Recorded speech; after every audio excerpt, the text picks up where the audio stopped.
उजाला आज तक के दर्शकों को मेरा नमस्कार। आज हमारे स्टूडियो में हमारे पास मेहमान के रूप में पहुंचे हैं हरियाणा ग्रामीण विकास संस्थान के निदेशक डॉक्टर वीरेंद्र चौहान जी। हम उनसे कई विषयों पर आज चर्चा करेंगे। एक तो ज्वलंत मुद्दा है। डॉक्टर साहब, आपका हमारे स्टूडियो में बहुत बहुत आभार जी। आपको और आपके जो दर्शक हैं उन सबको, उजाला आज तक परिवार के सभी दर्शक मित्रों को मेरी राम राम पहुंचे, प्रणाम।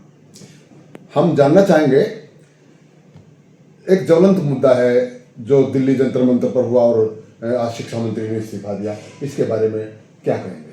देखिए, जो अभी समाचार आ रहा है टेलीविज़न के माध्यम से वो यही है कि धर्मेंद्र प्रधान जी ने अपना त्यागपत्र वो प्रधानमंत्री जी को भेज दिया है।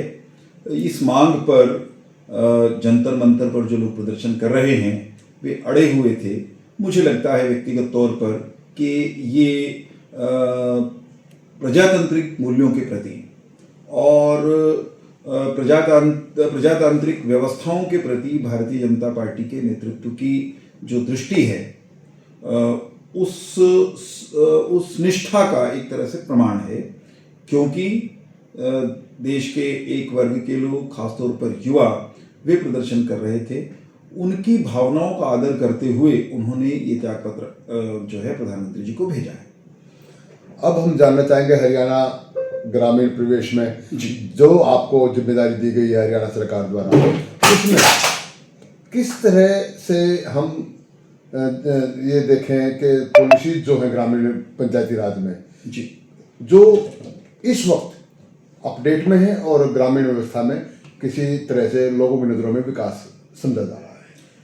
देखिए, मैं इन दिनों हरियाणा ग्रामीण विकास संस्थान में निदेशक के तौर पर कार्यरत हूँ और हमारा जो संस्थान है उसकी जो भूमिका है वो ये है कि सरकार की जो नीतियाँ हैं, जो कार्यक्रम हैं, ग्राम विकास से जुड़े हुए, पंचायती राज से जुड़े हुए, उसमें जो जो नवीनता आती है, कोई नई बात जुड़ती है और या कोई नई नीति अपने आप में आती है, उन सब को लेकर जो विभिन्न पर्णधारक स्टेक होल्डर्स हैं उनको प्रशिक्षित करना।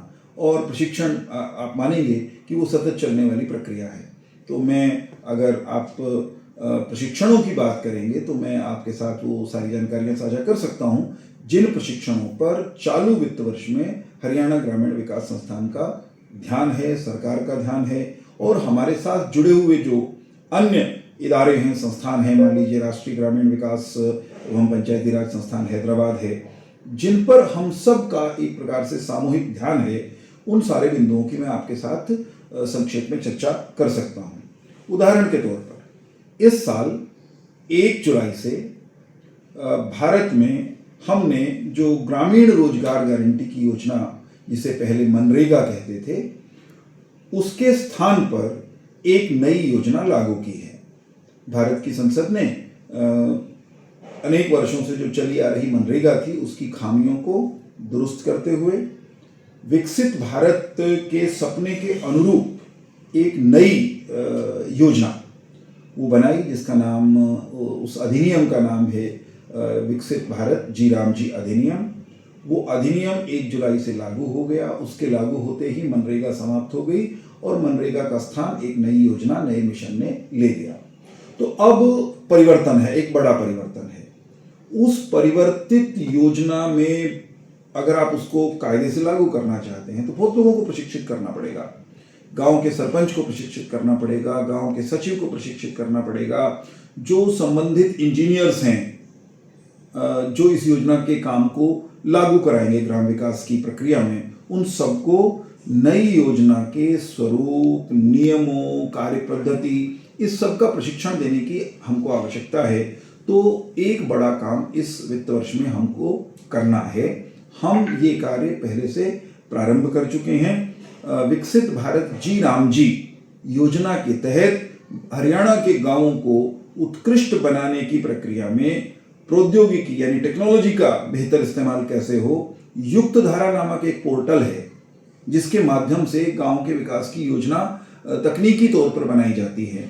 हमने अनेक उस योजना के अंतर्गत अब तक प्रशिक्षण कार्यक्रम संपन्न किए हैं, जिसके तहत हमने मास्टर ट्रेनर्स बनाए हैं, प्रशिक्षक बनाए हैं, जो धरातल पर आगे जाकर प्रदेश भर में लोगों को प्रशिक्षित करेंगे। मनरेगा में मैं ये बताना चाहूँगा आपको कि मनरेगा जाने के बाद वीबीजी रामजी आने पर लागू होने के बाद हमें विकसित भारत जी रामजी योजना को कायदे से लागू करने के लिए कम से कम 20,000 जो पणधारक हैं, अलग अलग श्रेणियां हैं, जैसे मैंने पहले आपको गिनवाई, उनको प्रशिक्षित करना पड़ेगा। उसकी एक विस्तृत योजना और खाका तैयार करके हमने अपने मुख्यालय को भेजा और वो सिद्धांत रूप में स्वीकृत हो चुका है। कुछ प्रशिक्षण उसमें से संपन्न भी हो गए। इसी क्रम में एक महत्वपूर्ण जो काम हम और करने वाले हैं वो है कि जो हमारे गांव हैं, ग्रामीण अंचल में अभी कचरा प्रबंधन बहुत बड़ी चुनौती है और ठोस कचरे के प्रबंधन को लेकर सरकार ने नियम अधिसूचित किए हुए हैं। नियम हैं, अधिसूचित हैं, सुप्रीम कोर्ट तक उनके लागू होने के काम की निगरानी कर रहे हैं। परंतु आप भी मानेंगे, हम भी मानेंगे कि उन नियमों को लेकर अभी धरातल पर उतनी जानकारी उन लोगों को नहीं है जिन्होंने उन्हें लागू करना है। साधारण जनता को छोड़ दीजिए, अभी हमारे चाहे सरपंच हों, चाहे स्वच्छ भारत मिशन से जुड़े हुए दूसरे पदाधिकारी हों, जिलों के खंड स्तर पर, और तो और हमारे जो अधिकारी हैं उनको भी अभी सभी नियमों की बेहतरीन जानकारी नहीं है। तो जानकारी नहीं होगी तो लागू कैसे होंगे?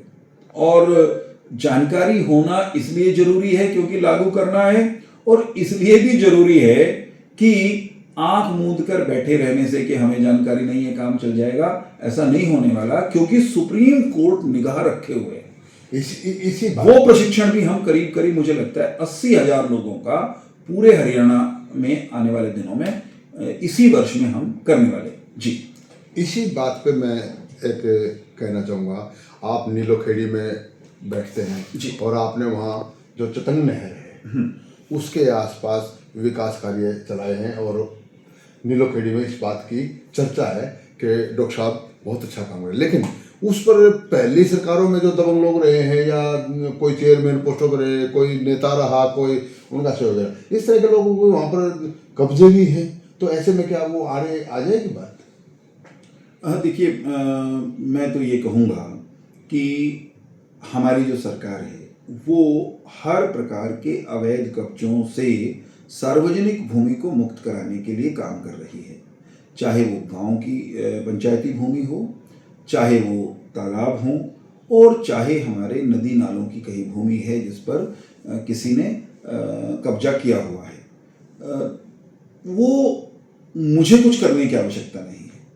एक प्रक्रिया है जो चल रही है और हाल ही के दिनों में वो प्रक्रिया सब जानते हैं कि वो तेज हो रही है। साहब, आप सार्वजनिक भूमि पर, चाहे वो फिरनी की भूमि हो, रास्ते की भूमि हो, चाहे वो जोहड़ की भूमि हो, तालाब की भूमि हो, अथवा किसी नहर नाले की भूमि हो, आप उस पर कब्जा और अधिक नहीं रख पाएंगे। आपको अंततोगत्वा उसको खाली करना है।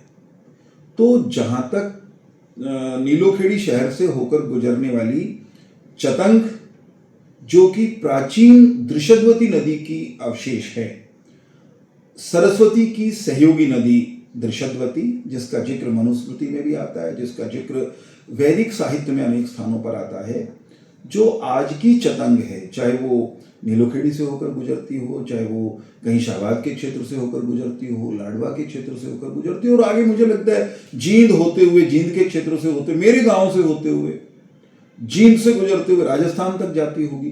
तो ये दृशद्वती का जो जहां जहां क्षेत्र है, दृशद्वती वो पुनर्जागृत हो, उसमें फिर व्यवस्था से पानी बहता नजर आए, ये काम तो सरस्वती विकास बोर्ड कर रहा है, उसके जिम्मे कमोबेश ये काम है।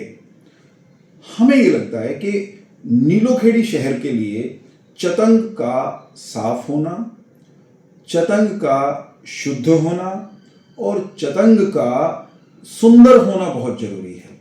मैंने जो एक विचार दिया है शहर के नागरिकों को, नीलोखेड़ी के बाशिंदों को, कि आपके शहर में कोई तालाब नहीं बचा, आपके शहर में तालाब नहीं होंगे ऐसा तो नहीं हो सकता। तालाब रहे होंगे और वो तालाब जो हैं समय के साथ वो तालाब इसी रास्ते से गायब हो गए ना, कब्जे करते करते।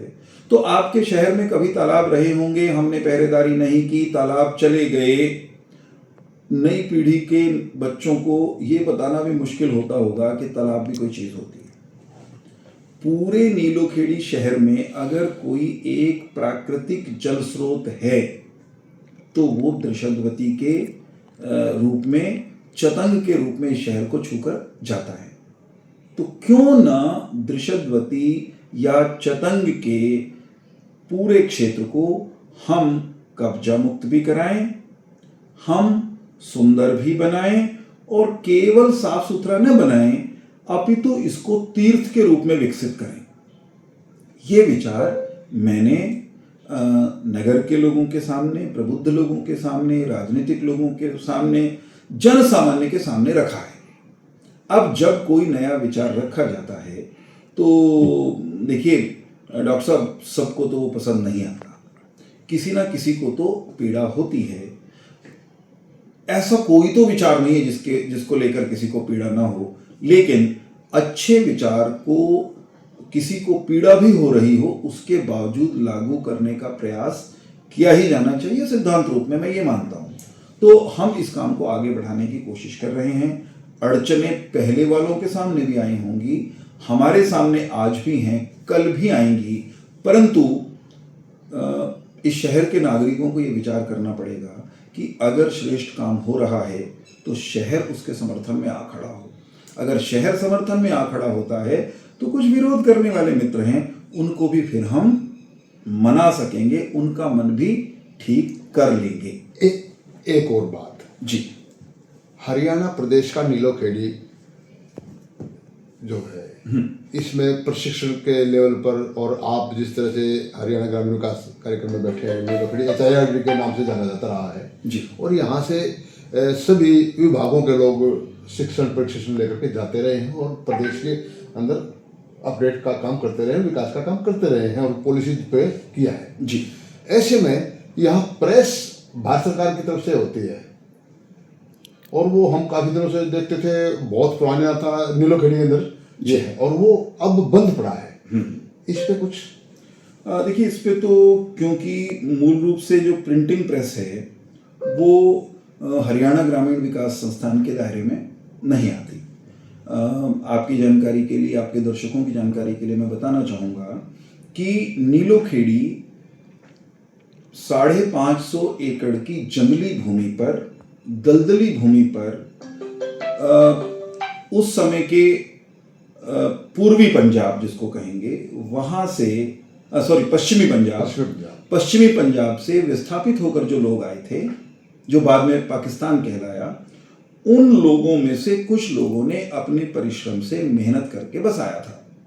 जब नीलोखेड़ी शहर बसाया गया तो फिर से दोहराऊंगा कि यहाँ शहर नाम की या गांव नाम की या बस्ती नाम की कोई चीज नहीं थी। जंगल था, जंगल काटा, टेंटों से जीवन शुरू हुआ, फिर इमारतें आई तो संस्थाएं आई, संस्थाएं जब आई तो शुरुआती जो संस्थाएं और संस्थान आए उनमें यहाँ का पॉलिटेक्निक एक महत्वपूर्ण संस्थान था। जब पॉलिटेक्निक आया, एक छोटा सा वोकेशनल ट्रेनिंग इंस्टीट्यूट आया, इन्होंने शहर को आगे बढ़ाया। तो उसी क्रम में बाद में फिर बड़े बड़े संस्थान भी आए। बड़े संस्थान जो आए उनमें से भारत सरकार की एक प्रेस भी थी। बहुत बड़ा परिसर उस प्रेस का था और इतनी बड़ी प्रेस बताते हैं, मैंने प्रत्यक्ष उसको काम करते हुए नहीं देखा। मेरे नीलोखेड़ी आने से बरसों पहले वो बंद हो चुकी थी, लेकिन यहाँ के लोग जो बताते हैं और जो थोड़ा बहुत मैंने साहित्य में पढ़ा है, ऐतिहासिक तथ्य उसके बारे में पता चले हैं, वो ये है कि आज भी इस शहर में 3 दर्जन एकड़ के लगभग, मुझे लगता है 35 एकड़ से अधिक भूमि और उस पर खड़ी इमारतें शहर में, उनके खंडरात, वो उस किसी जमाने की भव्य प्रिंटिंग प्रेस के अवशेष के रूप में मौजूद हैं। मुझे ऐसा लगता है कि समय के साथ जैसे टेक्नोलॉजी बदली, उसकी संभाल नहीं हुई होगी, कुछ यहाँ समस्याएं खड़ी हुई होंगी स्थानीय, कुल मिलाकर वो प्रेस बंद हो गई और आज यहाँ पर प्रेस की केवल भूमि है, भवन है और सीपीडब्ल्यूडी के नियंत्रण में शायद उसकी भूमि होगी। बस उसके खंडहरात का पहरा देने के लिए उनके कुछ कर्मचारी यहाँ पर तैनात हैं, वरना प्रेस का तो केवल एक सांकेतिक निशान ही बचा है। और कितनी महत्वपूर्ण प्रेस ये रही होगी, इसके दो चीज़ें मैंने सुनी हैं, पढ़ी हैं। एक, भारत की संसद की जो प्रोसीडिंग्स हैं, कार्रवाई है, एक समय में भारतीय संसद की कार्रवाई भी, उसके दस्तावेज भी यहाँ पर प्रकाशित हुआ करते थे। तो ऐसे में इस तरह और इतना ही नहीं, एक और महत्वपूर्ण बात मैं बताना चाहूँगा, अगर आप मुझे अवसर दें। भारत में जो लोग आज भी प्रतियोगी परीक्षाओं की तैयारी करते हैं, यूपीएससी की तैयारी करते हैं, आईएएस की तैयारी करते हैं, या दूसरे राज्यों के प्रतियोगी परीक्षाओं की तैयारी करते हैं, प्रशासनिक सेवा की, वो अधिकांश लोग जिन सरकारी पत्रिकाओं या प्रकाशनों को पढ़ते हैं, उनमें एक तो भारत सरकार की ईयर बुक होती है, सूचना प्रसारण मंत्रालय उसको प्रकाशित करता है, उसको सभी पढ़ते हैं क्योंकि साल भर का डेटा उसमें अपडेटेड आ जाता है। उसके अलावा योजना नाम से एक पत्रिका है जिसका हिंदी और अंग्रेजी संस्करण दोनों छपते हैं, सब उसको पढ़ते हैं। तैयारी करने के लिए उसको पढ़ना ही माना जाता है कि सबसे जरूरी है।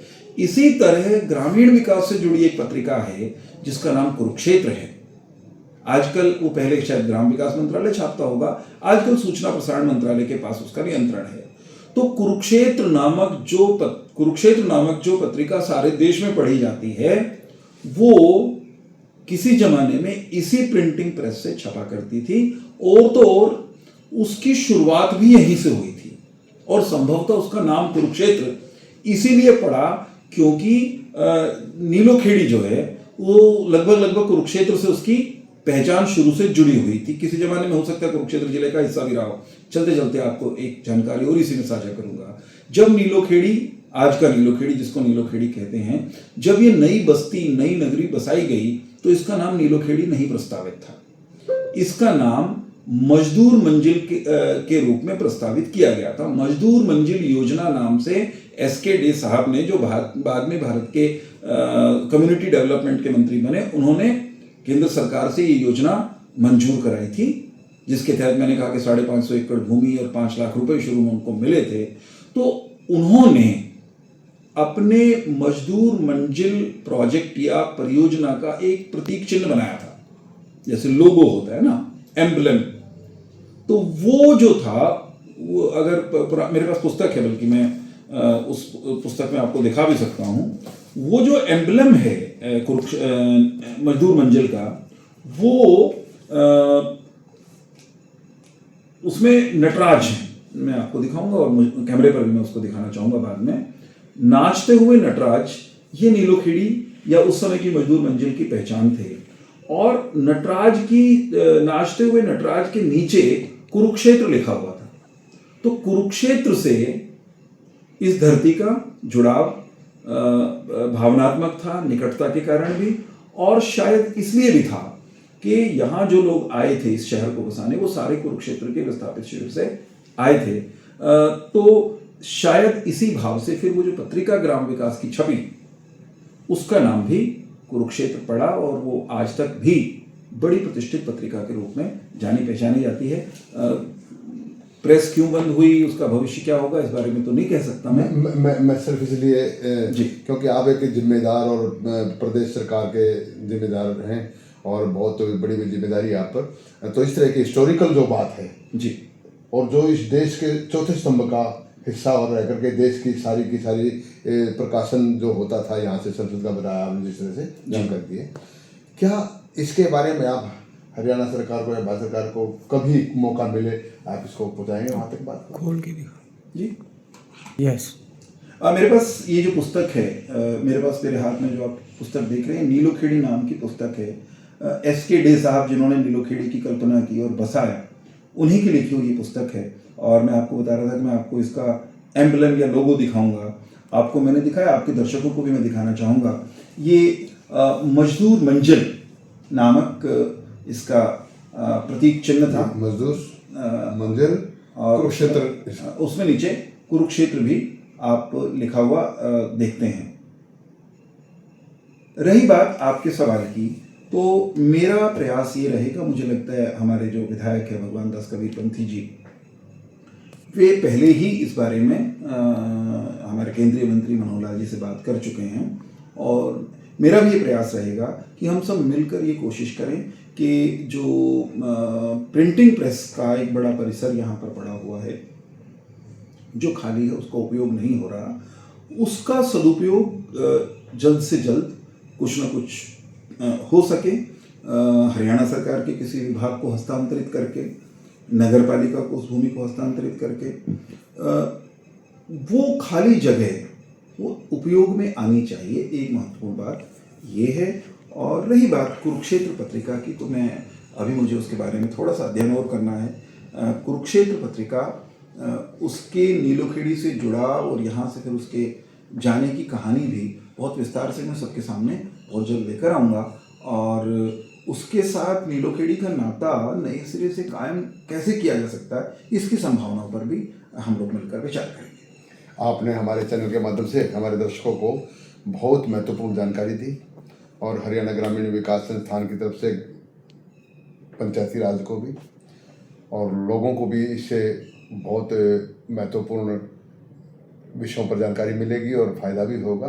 और आप जैसे अनुभवी, आप जैसे जिम्मेदार व्यक्ति की इस प्रोत्साहित विचारधारा पर हम आपके हमारे स्टूडियो में आने पर एक बार दोबारा फिर आपका हार्दिक अभिनंदन करते हैं। आपका बहुत बहुत आभार। आपने समय दिया मुझे, और आपके मंच के माध्यम से कुछ बातें इस शहर के संदर्भ में मैं कह पाया, और मुझे लगता है कि हम नीलोखेड़ी की बेहतरी के लिए जो काम शुरू कर चुके हैं, भविष्य में भी आपका, आपके चैनल का, आपके मित्र मंडली का हम लोगों को सहयोग मिलता रहेगा।